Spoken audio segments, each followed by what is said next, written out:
Imagine a perfect holiday paradise, white sand, turquoise sea, feeling. Sunbathing tourists basking in the glow of summer, suddenly shattered by the sound of screaming, gunshots, and panic, feeling. That's the setting of Surviving the Tunisia Beach Attack, a gripping documentary that throws us right into the terrifying reality of June 26, 2015, feeling on the beaches near Sousse, Tunisia. If you think you know what chaos means, buckle up, because this film forces us to experience the unthinkable, minute by agonizing minute, through the eyes of those who lived it. The film wastes no time. It pulls you in with real, raw footage voices shouting, orders yelled in Arabic and English, and across it all, a desperate question echoing over and over, feeling. Why are you killing people? The subtitles capture the confusion, the fear, and a gut-wrenching sense of disbelief. Tourists and hotel staff are scrambling for shelter, feeling. The camera cutting from sun-drenched poolsides to chaos as a lone gunman opens fire on crowds who had come for nothing more than a relaxing vacation, feeling. The attack lasts less than 40 minutes, but that short window stamps itself on countless lives forever. The heart of the documentary lies in its survivors. 10 years after the attack, director Claire Sturges gathers their stories, painful, honest, and often heroic, to rebuild what happened on that dreadful day. People, couples celebrating anniversaries, families on holiday, friends sharing drinks by the ocean. Among them is Christine Cullen, feeling, who arrived in Tunisia with her husband Stuart. For Christine, the world changes in an instant. Bullets tear through the beach. Cruel twist of fate. Stuart is gone. Christine survives, but the wounds run far deeper than the physical injuries. Feeling her testimony is both harrowing and inspiring, a mixture of sorrow and resilience that lingers longer than any headline. Feeling. There's Allie Heathcote celebrating an anniversary with her husband Phil. When the shooting starts, confusion reigns. Is it fireworks? A prank? Feeling. In seconds, the answer is clear, and the two of them run for their lives. Bullets catch Allie, but her stronger memory is watching Phil fall, rise again. The pain in her voice is unmistakable, but so is her determination. As Allie recounts crawling for cover, feeling, her words make you feel every heartbeat, every agonizing second of indecision, courage, and heartbreak. Surviving for Allie is a mixture of luck, feeling, instinct, and a will to see the sun rise. Losing Phil is something she carries every day, but she keeps moving forward for him and for herself. Feeling. The documentary doesn't just focus on those caught in the open. It introduces the Duffield family and others who survived by hiding. Feeling. Some ducked behind sunbeds and restaurant counters. Others played dead, willing their bodies to stay still while the world exploded around them. Feeling. We see how tiny decisions, where to run, who to trust, whether to help or hide, make the difference between life and death.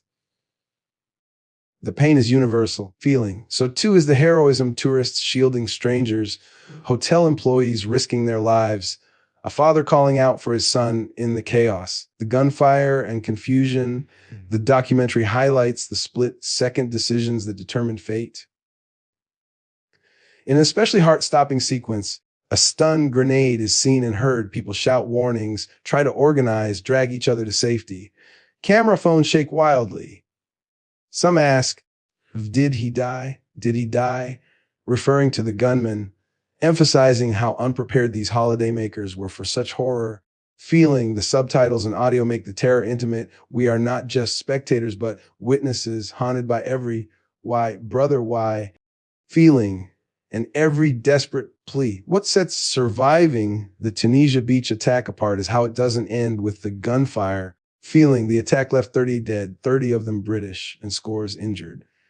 Survivors were left not only with wounds, feeling, but with trauma that shaped their lives ever after.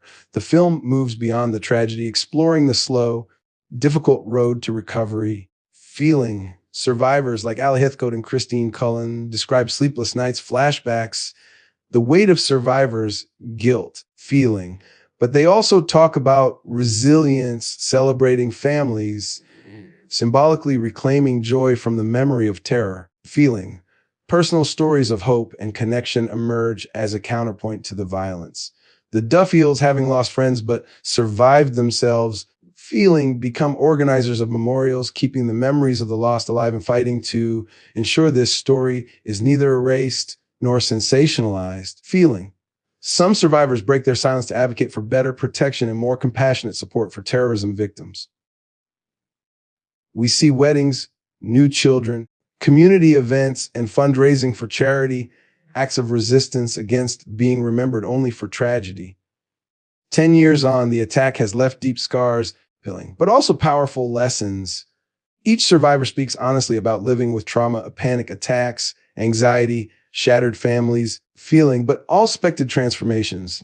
Many find post-traumatic growth, a new appreciation of life, a desire to help others, and a stronger belief in love, feeling, travel, and community.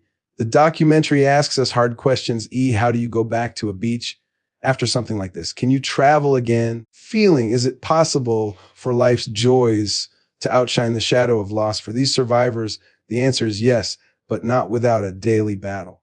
Claire Sturges' direction avoids sensationalism. By using a mix of interviews, personal video, and reconstructed timelines, the film respects its subjects while providing gripping, honest storytelling. Feeling. We hear the urgency and sorrow, yes, but also the stubborn hope that appears in the survivors' voices when they talk about birthdays, marriages, to feeling, and their decision not to let fear or hate define their futures. The attack may have lasted only 40 minutes, but its aftershocks are lifelong. Yet feeling, as the survivors unite for anniversaries, for memorials, and for simple acts of kindness, feeling, the film nudges us to think about the resilience of the human spirit and our shared need for healing. To wrap things up, feeling, surviving the Tunisia beach attack is more than a true crime documentary or a tragic news story. Feeling, it's an unflinching look at how ordinary people grapple with the extraordinary. It follows fear, loss, and grief, but also maps a path toward healing, community, and hope. This is a story of victims, yes, but even more so of survivors, men and women who refused to be defined by what was done to them and who chose day by day to build a future from the ashes of tragedy. If you found this recap powerful or learned something new, feeling, let me know in the comments. Have you seen the documentary, or do you know someone affected by similar events? I'd love to hear your thoughts below. Feeling. Make sure you hit that like button, share this video with friends, and subscribe for more deep dives, recaps, and thoughtful discussions like this one. Feeling. Stay safe, and I'll see you in the next one.